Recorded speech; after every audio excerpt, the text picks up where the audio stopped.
All right. Well, I don't know where we're doing that, so we'll do the Davy style here and go like this. Here we go.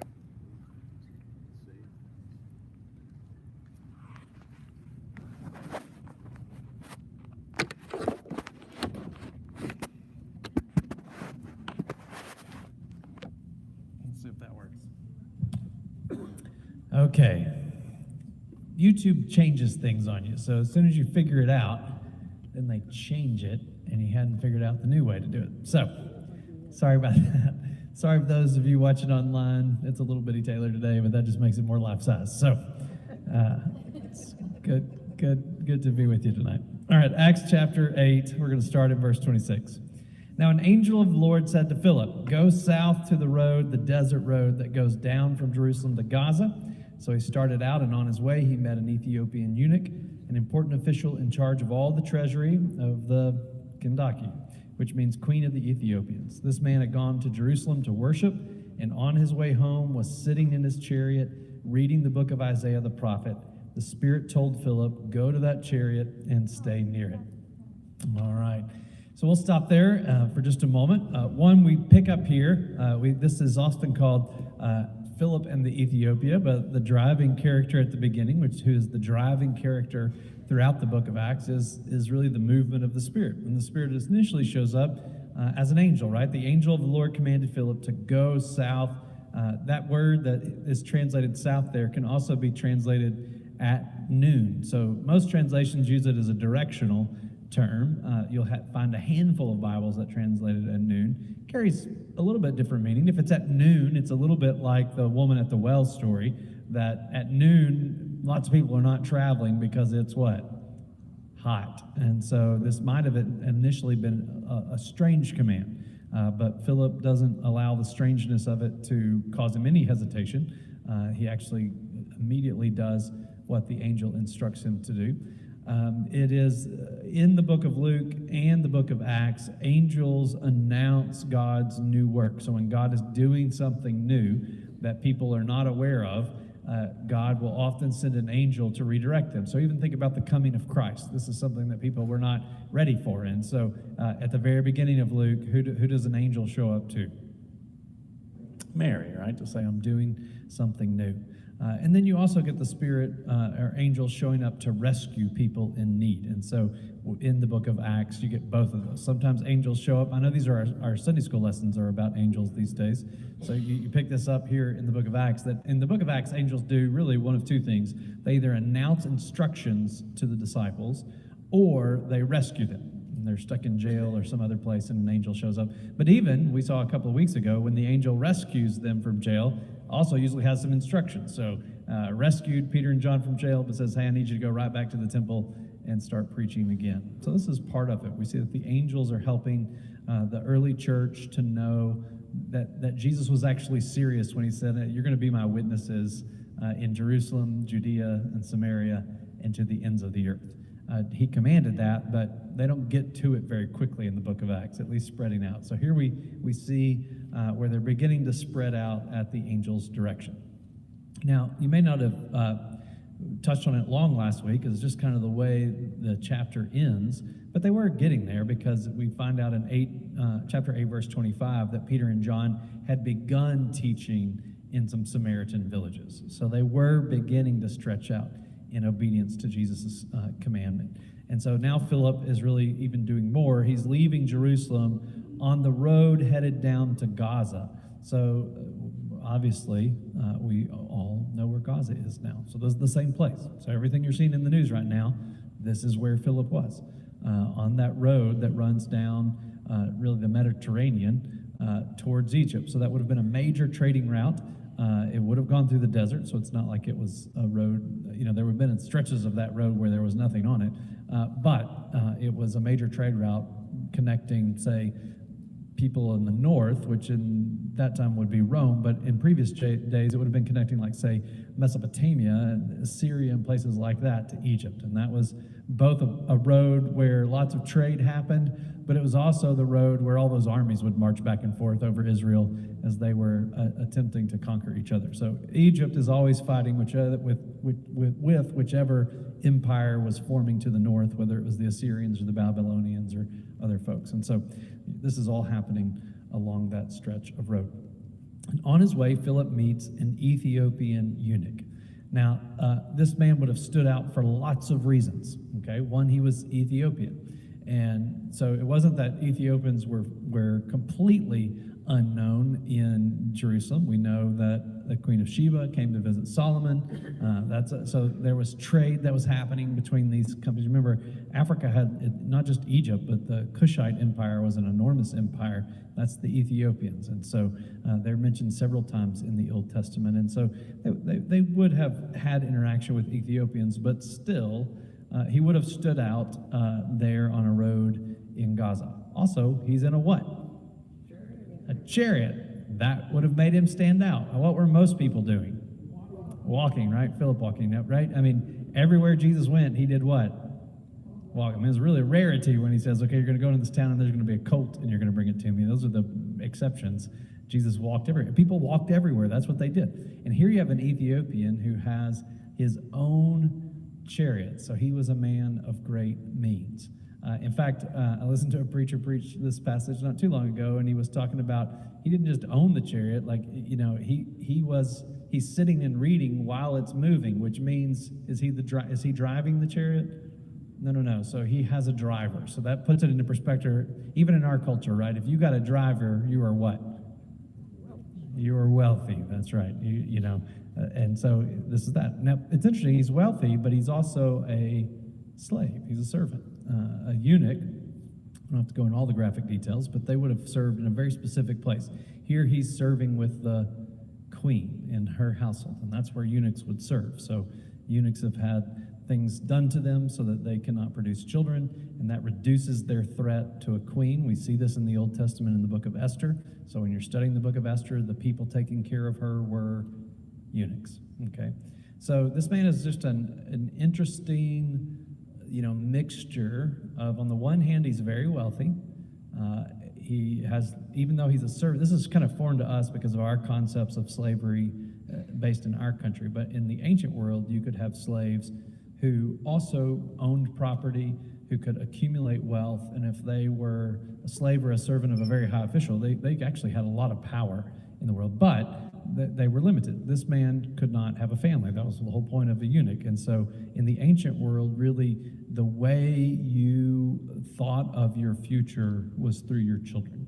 They didn't really think of a future in any other way besides offspring. So in some ways, he's had his future taken away from him. For some reason, he has become attracted to the God of Israel. He is what's known as a God-fearer, and he is going to Jerusalem to worship. But because he's a eunuch, he can only really worship from afar. That eunuchs were one of the categories of people, much less that he was a foreigner. But so he's got really two strikes against him that limit his ability to worship in the temple grounds. But yet, still, he is seeking after this God. And so all of these things are a part of his life that would have just made him in some ways an oddity to everybody who knew him. So being a eunuch, we can figure out in culture, right, that people would have been impressed with his wealth, but at the same time, they would have despised him for being a eunuch. They would have considered him less than, that it would have been a shameful position to many, especially in the Jewish culture. And so it's strange, right? He's not allowed in to be considered a part of God's family through the Jewish faith, but he's attracted to the Jewish God. And he's reading the book of Isaiah, which we're going to talk about that in a second, about what it just seems so strange. So many things in this story are so interesting.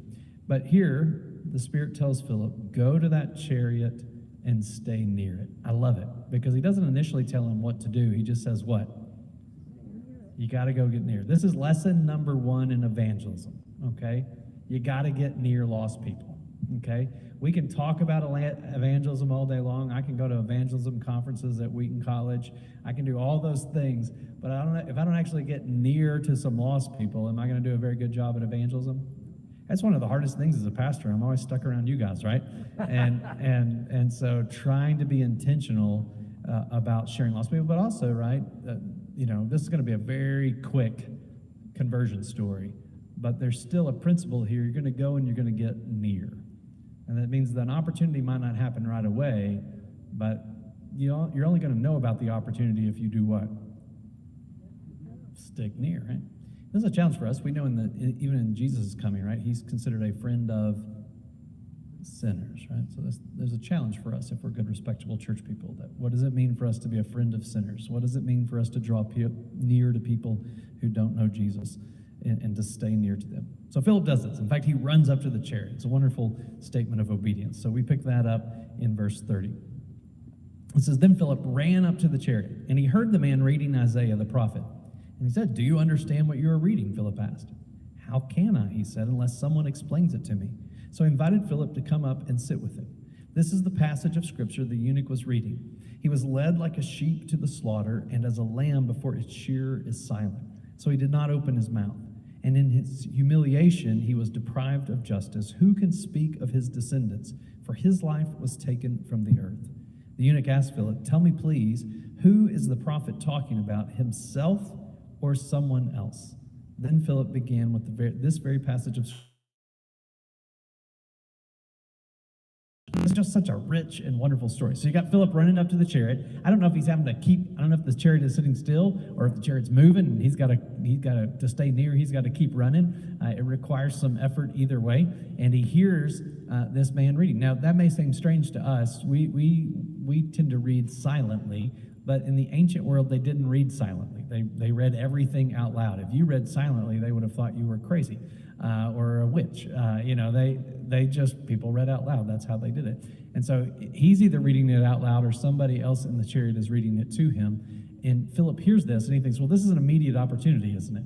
Because he's reading the Holy Scripture. And so for us, it's a reminder, oftentimes there are opportunities right in front of us if we will just pay attention. That it's amazing to me when I do manage to get away from church people and are out in the world, how often people's conversations are spiritually themed. They may not be in the way we would talk about things, but they still are having conversations about what's the meaning of life, where do I find help, talking about, one of the people that we were listening to this week talked about he's visiting with somebody and they wanted to know if ghosts were real. And, he says his impulse is maybe to jump on top of that, of saying, hey, you shouldn't worry about ghosts. But through the Spirit's leading, he said, why don't you tell me why you're interested in ghosts? And that kind of leads to another conversation, which ultimately comes to, well, my dad died last year, and I'm just really hoping there's something else beyond this life.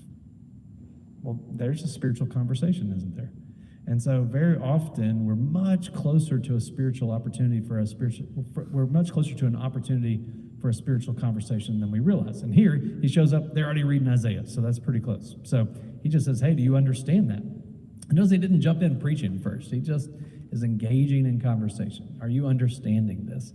And the man said, how can I unless somebody explains it to me? And then notice what he does. He invites Philip up into the chariot.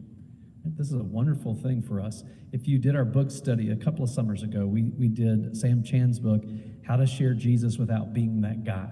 It's really a wonderful little book on evangelism if you haven't read it before. And he talks about how in our culture, we really do live in a culture where it's looked down upon to stand on a corner and share your faith. Or at your workplace. It may be that, it's really hard to share your faith at the workplace just because of the cultural expectations there. He says, but there are other kind of conversations we can have with people in those places. And he talks about eventually, if we'll connect with people, they might invite us into other spaces. So he really talks a lot about if a coworker invites you to do something, you should say yes. Because you've got to figure out how to move from those spaces where people don't expect spiritual conversations to the places where they're okay with them. So even secular unbelievers are okay with people talking about their beliefs in certain contexts. We're good, Don. We all have our phones and they all ring. And so example of this he gives in the book is, we all have neighbors and we'll see them out in the front yard. And he says there's all sorts of kind of front yard conversations you can have with people. Hey, how's it going? How the kids doing? Kind of that surface level. But as you get to know people, you might invite them into your backyard. Hey, we're cooking hamburgers. You want to come in the backyard? Once you move in the backyard, that's a more intimate space. And if you become backyard friends where you're hanging out in the backyard a lot, you may actually start to talk about more details of your life. And then eventually in those places, kind of needs are going to come up.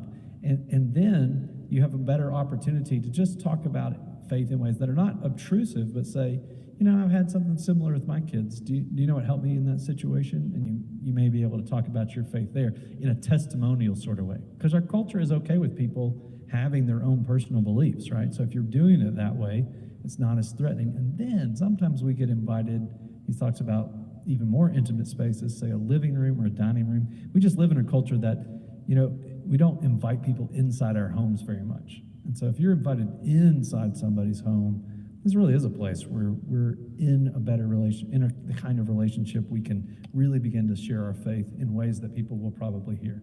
And here you already got that, right? He's thrown the door wide open. I want you to come up into this chariot and talk to me about the Bible. That actually happens on occasion. For as many times as the preacher, so when people find out I'm a preacher, and sometimes that shuts everything down, they either tell me how their grandmother goes to church or about why they don't go to church or something like that. But then sometimes they're very interested and they start asking questions, and it's a wide open door. And here they're reading what? They're reading Isaiah, and what an amazing passage, right? Straight from Isaiah 53. And this is just an amazing moment where he's invited in to talk about Jesus. And then the Ethiopian asks such an amazing question. Tell me, please, who is the prophet talking about, himself or someone else? Occasionally, as believers, we will begin to share Christ with somebody, and the Spirit will just have teed it up for us. This is one of those stories, right? It doesn't always happen like that, but sometimes we walk into a place, and it's evident the Spirit is already at work. This is just one of those stories. We know the Spirit is working through Philip's life to guide him where to go, what to say. Jesus promised that he'd be with us in those situations. But we also trust the Spirit is already at work in the lives of the people we're going to reach. And so he's already working in the Ethiopian's life. One to lead him to this passage in Isaiah. And actually, if he'll just turn a couple of chapters over in Isaiah, you're going to get a prophecy in Isaiah about the day when eunuchs are brought into the family of God. It's in Isaiah 56. And so, really talking about the Spirit going ahead and doing the work. It's there. And this is happening all over the globe. Today on Facebook, I've got, you get ministry friends on Facebook, and there's one who comes from Southeast Asia, and his family are not believers, and his wife's family are not believers. And he was talking about how just this week, they've been praying for the family member for over 30 years. They've tried to share about Jesus over those 30 years, but have gotten shut down. It said this very week, the father-in-law had a dream about Jesus. They didn't know that, but they were going to try one more time to share their faith with him. And he said, I had a dream about Jesus this week. And they were able to lead him to faith in Christ. Sometimes I think we are doing evangelism all on our own, but we never do evangelism on our own. If we are bold enough to join God on his mission of sharing the good news, guess what? He's already there before us. He's already out there working. In fact, Jesus said, look, the harvest is plentiful, but what? No, workers are few. So the Spirit's already out there preparing the harvest, just waiting for somebody to run up to the chariot, right? And so Philip does this. He gets there. The Ethiopian asks this question that's just opening the door. And it says, then they came to water. So we'll pick it up in verse 36. As they traveled along the road, they came to some water, and the eunuch said, look, here is water. What can stand in the way of my being baptized? And he gave orders to stop the chariot. Then both Philip and the eunuch went down into the water, and Philip baptized him. Just a time out there. I know we're at a Baptist church on a Wednesday night, but I know not everybody grew up in the Baptist tradition. This is one of our favorite passages because, right, it's pretty clear from the Greek here. They do what in the water? They go down into the water. And then we're going to see in a second they do what? They come up out of the water. All right. So that's where when you say, why do you get all wet? It's one of these passages from right here. Why we get all wet? All right, so they go down into the water, and Philip baptized him. When they came up out of the water, the Spirit of the Lord suddenly took Philip away, And the eunuch did not see him again, but went on his way rejoicing. Philip, however, appeared at Azotus and traveled about, preaching the gospel in all the towns until he reached Caesarea. All right, so that gets us some water. Don was talking about he's been in Gaza before. We've actually got several folks in our church who've been in Gaza before. As you pray for Gaza, just know this. There are actually Baptists in Gaza. So there are several Baptist churches among the Palestinians in Gaza and among other believers. And so when we think of this land, I think sometimes we don't realize there have been Christians in this part of the world ever since Philip probably first spoke to this Ethiopian. And so when you pray for Israel, we want to pray for Israel. But when we also pray, remember every person in Israel, no matter what they consider their nationality, they are made in the image of God and someone for whom Christ died. And so we want to pray for all of them. But I hope you'll also pray for the Christians who live in those areas, that they may be a bold witness in the time of great difficulty. But this is, Don says when he was in Gaza, he goes, this must have been the Mediterranean, because it's hard to find any other water down there. There's just not a lot of water. And so, but he sees some water and he says, what stands in the way of me being baptized? Is that not a loaded question for this man? Right? Because he's been to the temple to worship, right? He wants to be a follower of the God of Israel. And yet when he gets into the temple, what did he find? He's barred, really under threat of death if he proceeds too far. And so now here he's heard Philip tell the whole story. Now, I want you to know this has got to be a condensed version. It says he started in Isaiah 53, but I don't think he stayed there, right? This was a longer conversation where he explained who Jesus was and what had happened to him. You know, he told them about the resurrection. He's not just talking about the scriptures, he's talking about how they've experienced Jesus's life, death, and resurrection. Remember, Philip's one of the deacons, and those deacons were a part of a group of people who had really been a part of the church since the beginning. And so he's there able to give testimony. So this is what witnessing is always about. Witnessing involves explaining from the scriptures, but it's always tied to our personal testimony in Christ as well. And so he's doing that. In this way, Philip is following Jesus' example in Luke 24. So on the road to Emmaus, you got the two disciples there, and Jesus comes up beside them, and they don't recognize him. And what does Jesus do? He listens for a little while, and then he does what? He expounds on the scripture. He walks them through how the scriptures show that he's the Son of God and that he needed to die for our sins and rise again. And that's really what Philip's doing here. And so then they come to get baptized, and it's this question, is there, I've been told, by, as I've explored the God of Israel, that there are things that prohibit me from becoming a part of the family of God. But you're telling me all I have to do now to be a part of the family of God is put my trust in Jesus and be baptized. Okay, here's some water. Is that really true? Are you really going to keep me from being baptized? And what does Philip do? They stop and get baptized. It's really a remarkable thing, right? Because does his nationality limit him? No. Does his status as a eunuch? I mean, that was a shameful status in his culture. Does that prevent him from being baptized? No. It's interesting here. We always think of, right, sometimes the limitations to coming to the gospel being about being people impoverished. And we know that there could be cultures where the rich look down upon the poor, but isn't it also true that sometimes we can look down upon the rich, right? If somebody has more than us, we might think, well, we just assume they must have stolen that money or done something to get it, right? And we can look, so is his money a limitation for him becoming a part of the family of God? No, right? There's nothing limiting him. The gospel, this is radical, right? We're nowhere near in the church where Paul has had the chance to explain, right, all of the ramifications of the gospel that are going to tear down the walls between Jew and Gentile. We're not there yet. We're so early in the church's life, and yet already the radical good news of the gospel is completely changing the way they understand about who belongs to the family of God, so that when he baptizes this Ethiopian, he becomes, from everything we can tell in the book of Acts, the very first non-Jew to become a part of the family of God as a Christian. I mean, it's a momentous moment in the life of the church. And so here we have this moment. Well, that is really, I think, the main point of the passage. Then they come out of the water, and I'll just be honest, I've done a lot of baptisms. This next part has never happened to me. The Spirit just takes Philip away, right? I mean, comes out of the water, and Philip's gone. I don't know how that happened, but he takes him somewhere else, and he drops him off, and he keeps on preaching. It doesn't faze Philip, which is something that's amazing, and he keeps on preaching, and he ends up going all the way to Caesarea, which again is laying the groundwork for where the gospel's going to spread, because in just a couple of chapters, Peter's going to be called there to the house of Cornelius, another non-Jew, and Peter's going to have more difficulty than Philip about whether or not that's okay, and God's going to have to send a vision to Peter in order to help him grasp that it's okay to go into the house of a non-Jew and share the good news of Jesus. What's equally remarkable is the Ethiopian is unbothered by the fact that Philip just disappears. Let's just think about it, right? On a Sunday morning, I baptize somebody, they come out of the water, and then poof, I'm gone.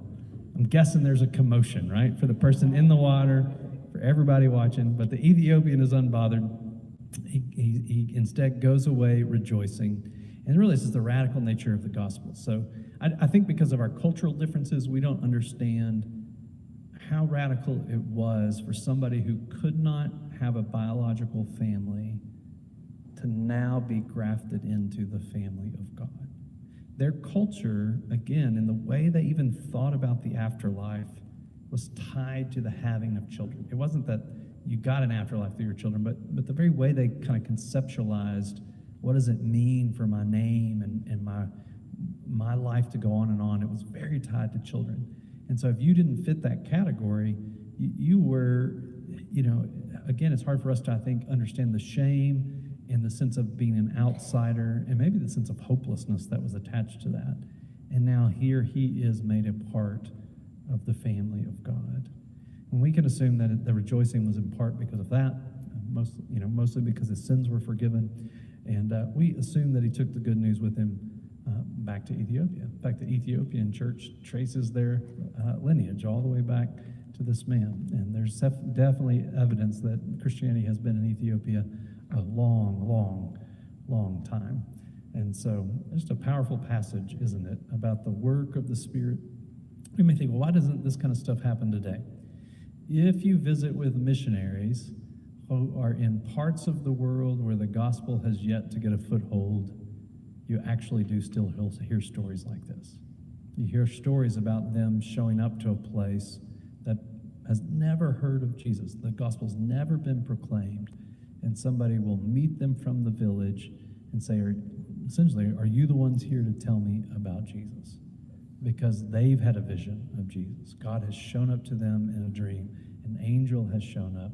There's so much evidence of this happening in parts of the Muslim world right now. The church is actually booming in Iran right now, which is, you might think, well, how in the world is that happening? It's illegal to preach the gospel there. Well, just because something's illegal doesn't really stop the Spirit, does it? And so the Spirit is on the move. It really happens in our lives too. It's true that if we're faithful to share our faith, we're gonna get a lot of no's out there.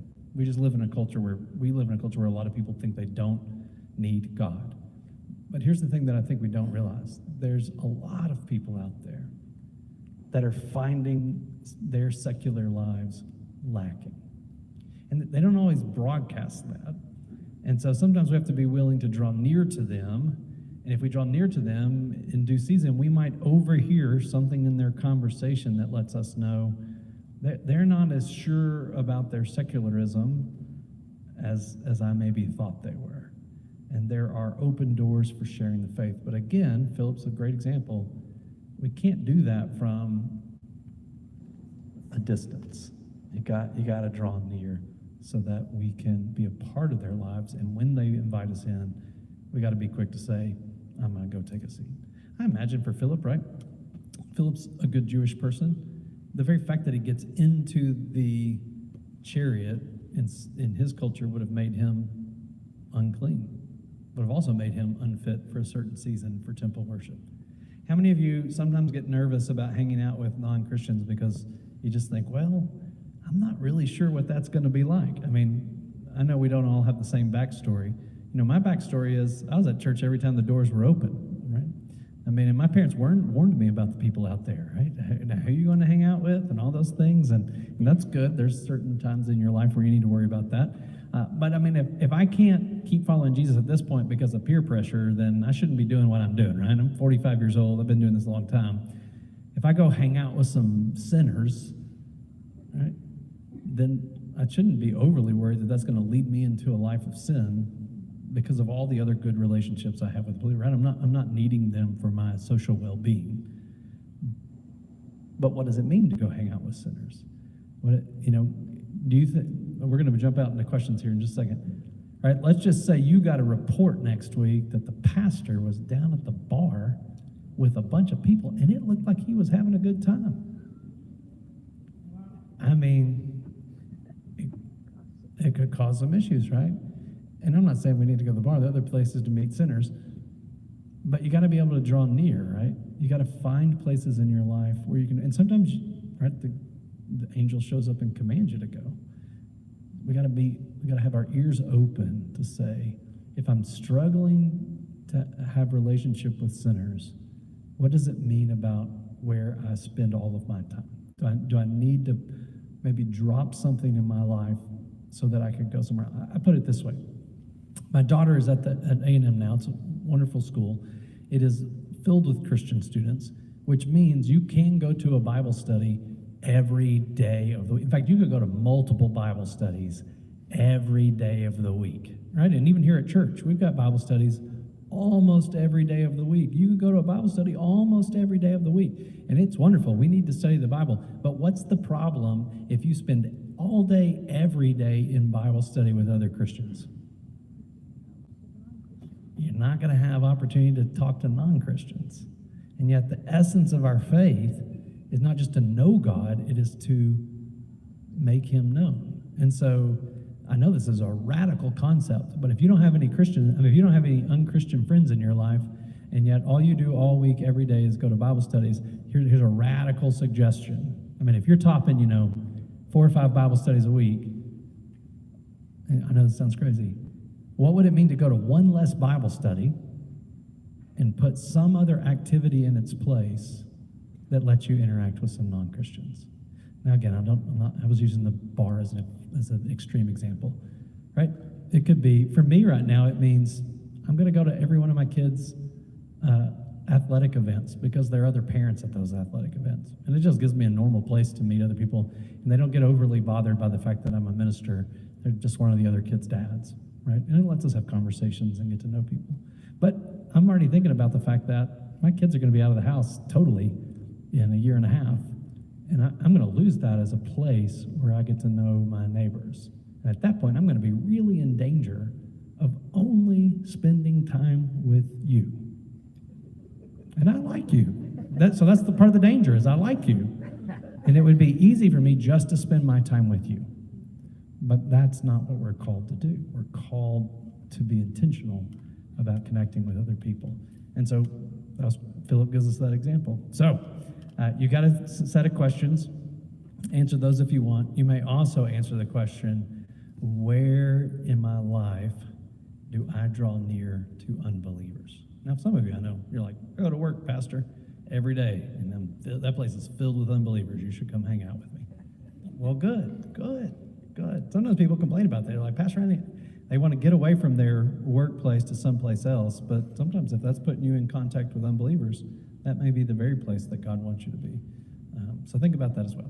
All right, Jeff's going to come, and while he is also a former youth minister, I don't know that he came up with creative categories like Dave usually does. They're not creative, but yeah. So we do small groups on Wednesday nights, and so Taylor being the master teacher, then we move out and do small groups. So Adrian is going to be right here with her group. Larry Post, right back here, is going to be in the groom's room.